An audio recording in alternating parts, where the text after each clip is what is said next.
intento más de dar la clase de antiinflamatorios que quiero dividir en dos partes. Una sobre prostaglandinas y la definición de inflamación y otra sobre los medicamentos AINES y todo eso. Entonces, empecemos. Lo primero que tenemos que saber es que si son antiinflamatorios es que van en contra de la inflamación y hay que saber qué es la inflamación. Esta es una respuesta protectora normal que da el cuerpo cuando hay una lesión en los tejidos. Normalmente tenemos un estímulo nocivo, empieza la inflamación que incluye el tránsito de diferentes tipos de células sanguíneas, liberación de sustancias como las mismas prostaglandinas, interleuquinas, un largo etcétera. Y normalmente esto finaliza con la cicatrización. Ahora, para identificar que un estímulo es nocivo, para identificar un cuerpo extraño, un microorganismo, algo, lo que sea, primero nuestro cuerpo tiene que tener noción de dos cosas. Nuestro sistema inmune debe reconocer qué cosas son propias y qué cosas no lo son, o sea, son ajenas. ¿Qué pasa? Las cosas propias están ahí, funcionan bien. Es como que tú estás en una empresa y tú tienes tu carnet y pasa el seguridad y te ve y tú tienes tu identificación y todo está bien porque tienes tu identificación, tú trabajas ahí. Pero en cuanto venga alguien que no está debidamente identificado, esa persona debe ser eliminada porque no se supone que esté ahí. Ahora, ¿qué pasa? Hay algunas enfermedades donde el sistema inmune no reconoce a lo propio y entiende que lo propio es ajeno y por lo tanto debe ser destruido. Y este caso son las enfermedades autoinmunes.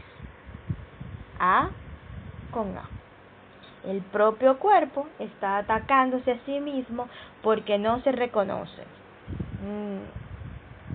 Entonces, ese es el caso de enfermedades como por ejemplo la enfermedad que ya hablamos varias veces, el síndrome de Sjögren.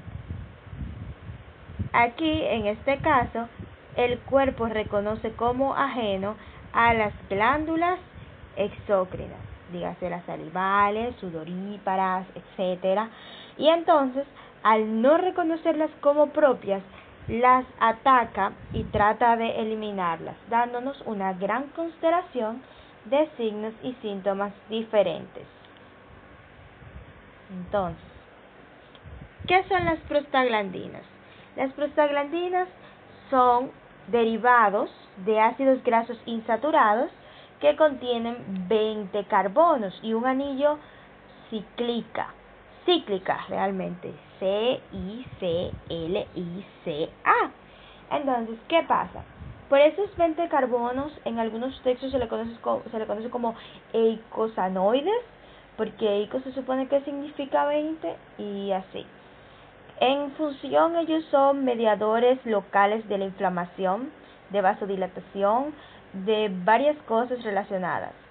Normalmente, ellas se producen en cantidades pequeñas en el tejido, en ese mismo tejido tienen su acción, en ese mismo tejido se metabolizan, bueno, no, realmente solo van y se metabolizan rápidamente, a metabolitos inactivos y luego son excretadas. Ellas son, podríamos decir, primas de otras sustancias que son el tromboxano y los leucotrienos. Es algo así como una gran familia y tenemos primos cercanos y primos lejanos. Los tromboxanos serían como los primos cercanos y los leucotrienos los primos lejanos, pero bueno. Vamos con la síntesis. La síntesis es algo muy importante que tenemos que tratar de entender. Vamos a hacerle un poquito de zoom. Lo primero que tenemos es la bicapa fosfolipídica, mírenla aquí, y de ella salen fosfolípidos. ¿A qué no se esperaban eso? Entonces, de esos vienen las fosfolipasas, que son unas enzimas, y de ese fosfolípido sacan el ácido araquidónico. El ácido araquidónico es sumamente importante porque el nombre de esta cascada es cascada del ácido araquidónico. Él es como quien dice el abuelo que tienen de familiar todas las pequeñas familias que vamos a ver ahora. Por un lado está la familia olvidada de las lipoxigenasas. Sepan que ya están ahí, sepan que ya funcionan. Yo sé que ellas hacen algo, pero esa es su tarea, buscarla. ¿Qué hacen las lipoxigenasas? Otra cosa que deben saber, que son las vías que nos interesan a nosotros, son las 5 lipoxigenasa, la 1, 2 lipoxioxigenasa y la ciclooxigenasa. Vamos a empezar con la ciclooxigenasa porque es la más importante. La ciclooxigenasa nos da prostaglandina G2. Todas las prostaglandinas, ustedes van a ver que dicen prostaglandina y otras letras y normalmente un número. Casi siempre el número es 2. En este caso tenemos prostaglandina G2 que se convierte en H2 y luego esta nos da, entre otras cosas, prostaciclina. La prostaciclina lo que hace es que normalmente las plaquetas están como nadando en el torrente sanguíneo, ¿verdad? Entonces ellas mandan un mensajero al endotelio y el endotelio le responde con prostaciclina. Si en algún momento el endotelio no responde con prostaciclina, la plaqueta dice hay un problema, hay un daño, porque el colágeno está expuesto, y entonces va y se pega allá, iniciando un trombo. De manera normal, las prostaciclinas, mírenlas aquí, ayudan con la vasodilatación y inhiben la agregación plaquetaria, que es lo que les estaba hablando. Agregación plaquetaria es cuando una plaqueta va y se pega. Si la prostaciclina no está, entonces las plaquetas van y se agregan. Tenemos por otro lado el tromboxano A2. El tromboxano A2 causa vasoconstricción, por lo tanto es diferente. Vamos a ver un poquito más de él en otro esquema. Entonces también esto favorece la agregación plaquetaria. Me parece que el próximo esquema en el que lo vamos a ver está en la segunda parte, pero vayan sabiendo eso. Causa vasoconstricción y favorece la agregación plaquetaria. ¿Por qué? Porque, imagínense que somos esta plaqueta que está andando en la sangre y estamos enviando una señal, recibimos prostaciclina. Sabemos que eso está bien, seguimos adelante. Señal, prostaciclina, está bien. Señal, prostaciclina, todo bien. De repente señal y no recibimos prostaciclina. Entonces, ¿qué pasa? Lo primero que yo voy a hacer como plaqueta es pegarme ahí y empezar a mandar quimiorreceptores que ayuden a otras plaquetas a que se agreguen a mí a ese trombo. Pero para ayudarme a que deje de sangrar esa sección, entonces lo ideal sería que se realice una vasoconstricción, que se cierre ese vaso, que se estreche, porque si yo agarro y tapo la apertura, se va a salir menos. Es como que se me le haga un hoyo al saco. Si yo cierro un chin el saco, pues se va a salir menos grano. Esa es la idea. Tenemos entonces también otras prostaglandinas, como son la prostaglandina D2 y la prostaglandina E2. De la prostaglandina E vamos a estar oyendo hablar básicamente todo el tiempo, así que ya ustedes saben. Estas prostaglandinas causan vasodilatación y también ayudan a lo que es aumentar la permeabilidad vascular. Aumentar la permeabilidad vascular lo que quiere decir es que, por ejemplo, las células endoteliales normalmente están así, bien pegaditas, bien estrechas, muy poquito espacio uno del otro, para no decir que no hay ningún espacio. Entonces, ¿qué pasa? Aparte de la vasodilatación, que el vaso se pone más grande, las células endoteliales como que se recogen, como que se encogen un poquito, y eso permite que el espacio entre ellas sea más grande y la sangre pueda pasar de dentro del vaso a la parte periférica, al líquido extravascular. Entonces, ¿qué pasa? Cuando yo doy AINES, normalmente lo que hacen estos medicamentos, como ustedes pueden ver en esta parte, los inhibidores de la COX-1 y COX-2, que son los AINES, lo que hacen es que me bloquean esta vía, la vía de la ciclooxigenasa. Entonces, cuando las cosas se repartían equitativamente entre un lado y otro, ahora todo lo que tenía que ir para ese lado va a buscar para dónde ir y será para acá, para la vía de la lipooxigenasa. ¿Qué tenemos aquí?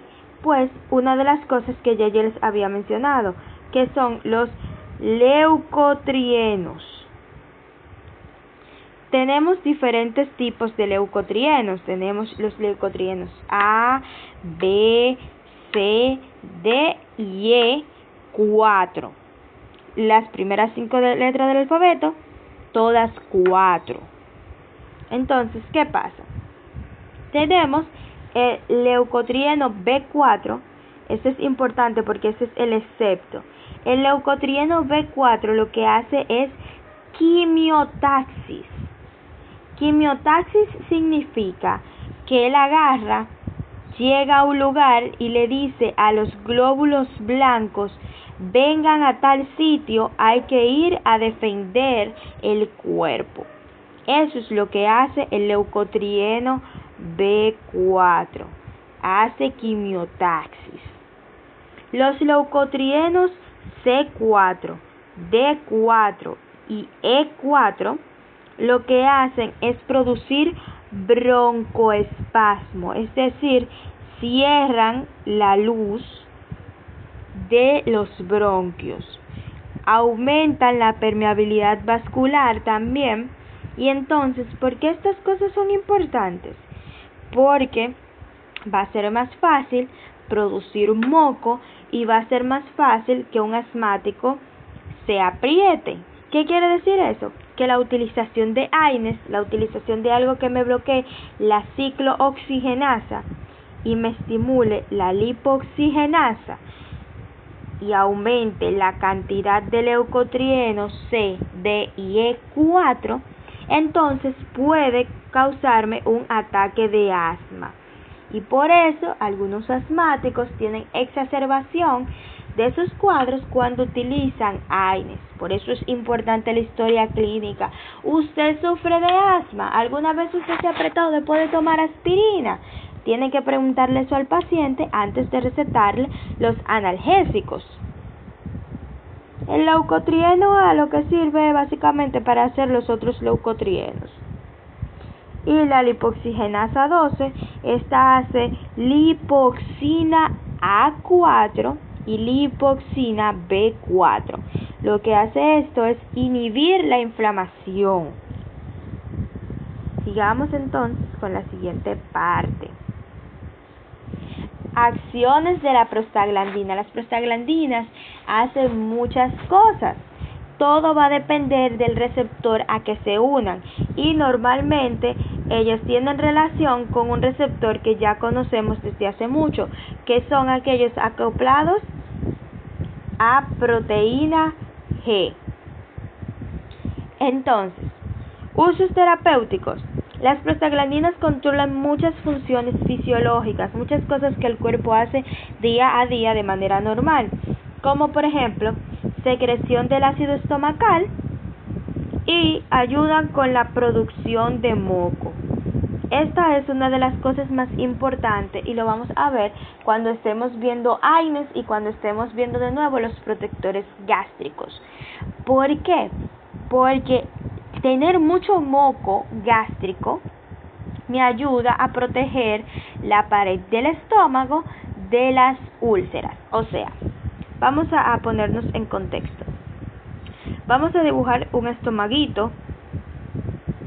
Sí, vamos a dibujarlo en naranja y hacemos el ácido en verde. Vamos a dibujar un estómago. Del esófago, ¿verdad? Que se va bajando. El fondo del estómago. No me juzguen, es difícil dibujar con este lápiz. Esta es la curvatura menor, píloro. Ya, ahí tenemos el estómago. Entonces, como ustedes saben, el estómago no está lleno de agua. El estómago está lleno de ácido. Y el ácido va a ser verde. Podría ser rojo, pero va a ser verde. Entonces, ¿qué pasa? Si ese ácido entrara en contacto normal, así derecho, con las paredes del estómago, las ulceraría y las rompería.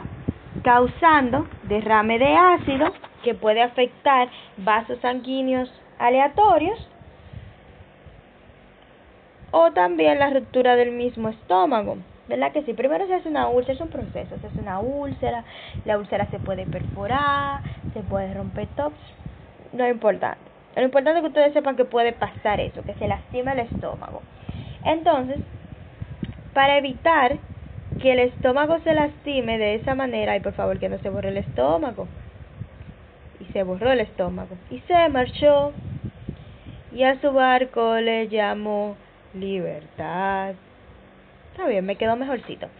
Para evitar eso, el estómago secreta un moco que se renueva aproximadamente como cada 2 semanas.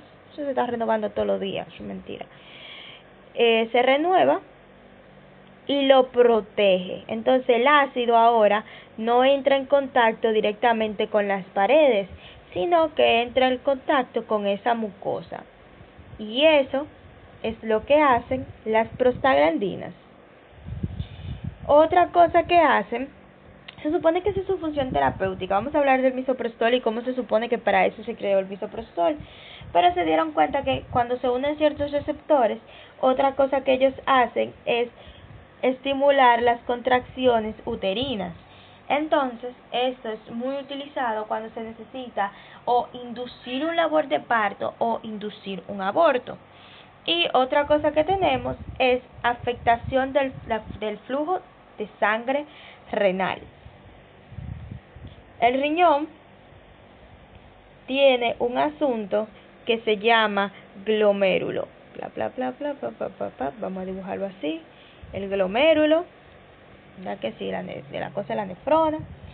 Y el glomérulo entonces tiene 2 arteriolas. Una arteriola aferente, que es la que lleva la sangre al principio del glomérulo, y una arteriola eferente, que básicamente se supone que la sangre hace este recorrido, ¿verdad que sí? Pero entonces, ¿qué pasa?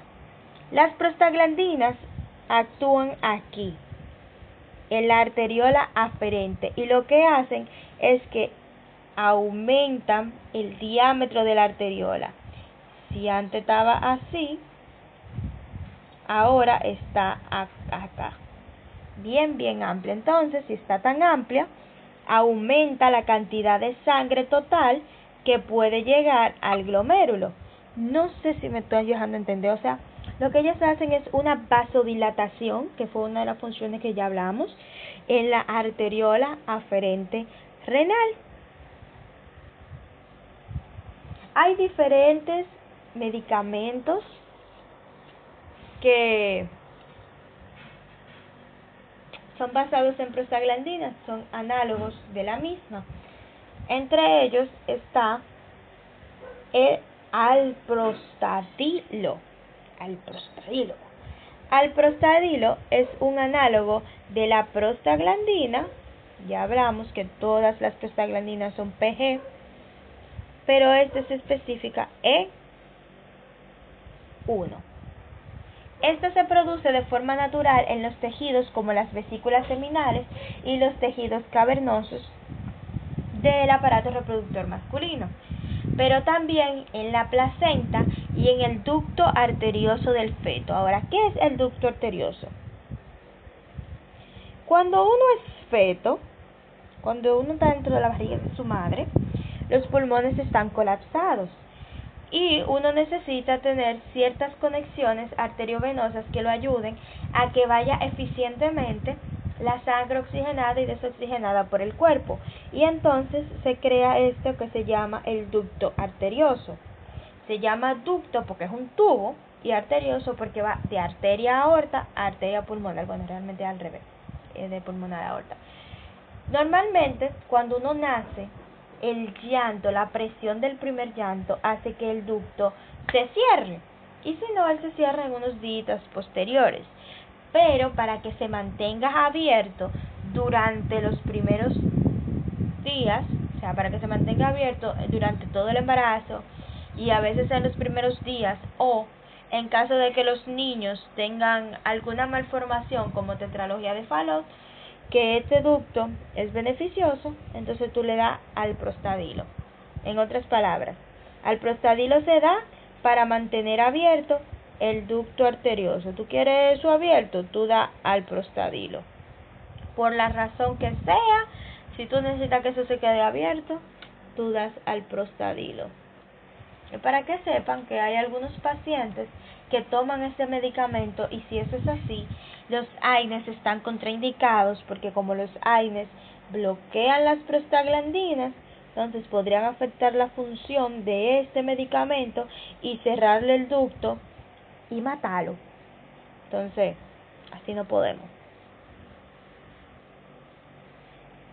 Otro que tenemos es lubiprostona. Lubiprostona también es un derivado de prostaglandina, vamos de nuevo, PG, pero en este caso también es E1. Sí, yo solamente quería joder diciendo, pero en este caso. Esto es para básicamente estreñimientos. Estreñimiento idiopático crónico, esa gente que no se sabe por qué, pero siempre está estreñida. Estreñimiento por opioides, como ya hablamos en la clase anterior, los opioides causan estreñimiento. Porque la loperamida se usa para la diarrea, pues causan estreñimiento, causan constipación. Y el síndrome de intestino irritable con estreñimiento. El síndrome de intestino irritable es un grupo de gente que puede tener diarrea o estreñimiento sin ninguna razón, en el momento que sea, por lo que sea, o pueden tener una mezcla de las dos. Es un diagnóstico de zafacón. Es como, mira, a mí me da mucha diarrea, mucho estreñimiento y no sabemos por qué, ya me han hecho todos los estudios, síndrome de intestino irritable. Entonces, si esa persona tiene síndrome de intestino irritable con estreñimiento, se le da este medicamento. Este medicamento lo que hace es que estimula los canales de cloro. El cloro, mírenlo aquí. Entonces, abre esos canales para que el cloro salga de dentro de la célula hacia el lumen, hacia la luz del intestino.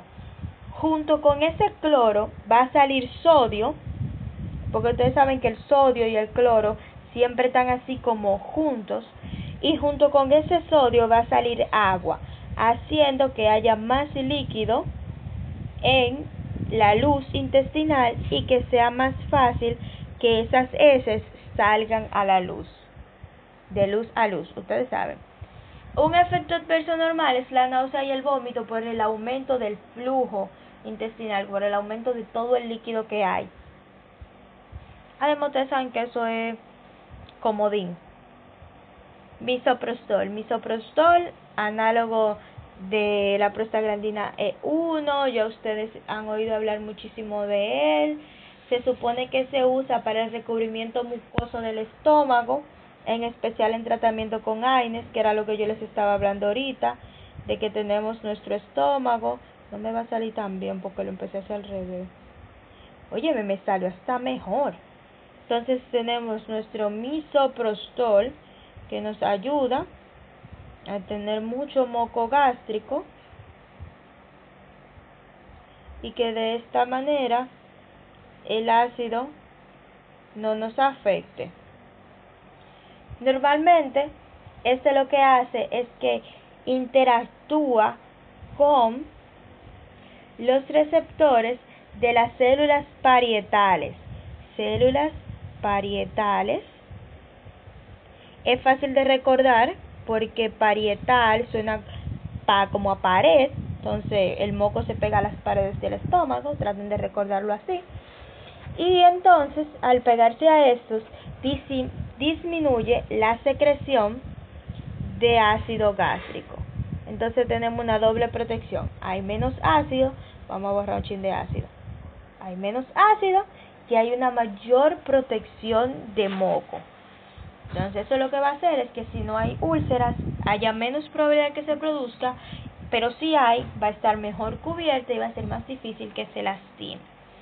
Tiene este efecto entonces citoprotector gastrointestinal al tener todo este moco, pero también nos ayuda secretando una sustancia que se llama bicarbonato.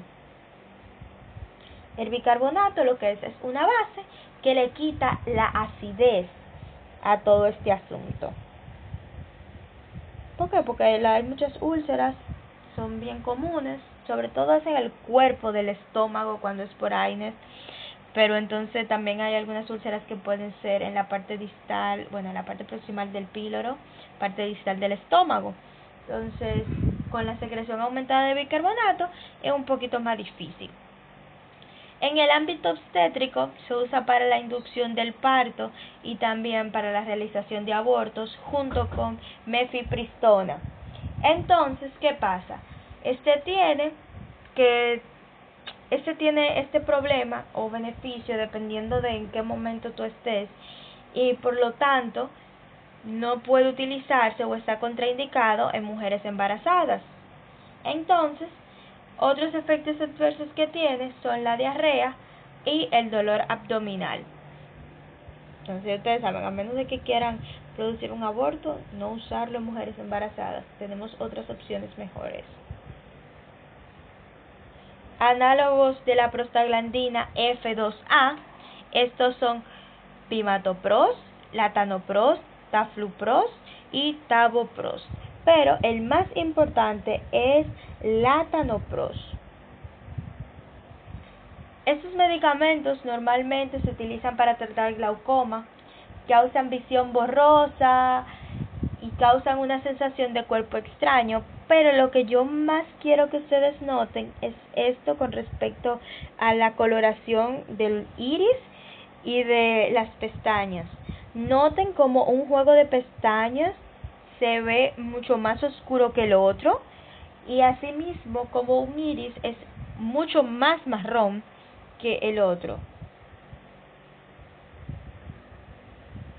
O sea, hay una diferencia de color enorme. Tenemos los análogos de las prostaciclinas. Estos se dividen en dos grupos: los naturales, que son epoprostenol, y los sintéticos, que son iliprost y treprostinilo. Entonces, estos lo que hacen es vasodilatar. En especial son muy buenos para lo que es la hipertensión pulmonar. Hipertensión pulmonar.